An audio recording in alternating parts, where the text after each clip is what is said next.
Blown apart into 10,000 pieces, Pan Am Flight 103 came down in southern Scotland. 270 people died. It was, and it remains, the largest mass murder in British history. Along with the bodies and the wreckage, these hills were littered with Christmas presents. Most of the victims were Americans flying home for Christmas, but 11 people died on the ground. 2 families were wiped out, and 1 town changed forever: Lockerbie. The wings, full of fuel, obliterated Sherwood Crescent. Police Inspector George Stobbs was one of the first on the scene. Initially he thought a military plane had crashed, and then it got worse. Somebody said, and of course there's a nose cone of a 747 lying at Dundergath.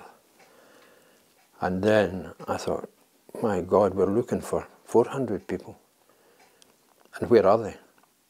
Because I'd only seen one. One of the bodies out on these hills was of 35-year-old Peter Dix. His sister Pam has these photos of their childhood together. The news of Peter's death triggered a common reaction. And like many people, I went into denial, I suppose, very much hoping that he couldn't be involved. And you immediately go into a surreal, parallel universe where the rest of the world is carrying on as it has been, and your world has changed completely forever.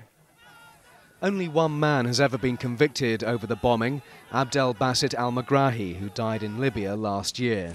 He can't have done it alone, and many relatives believe Iran was really responsible.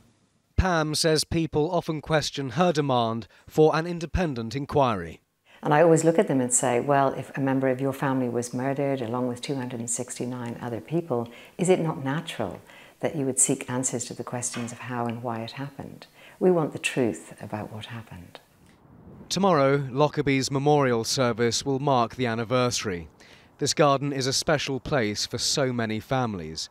And although the town has moved on, it will never, can never, forget.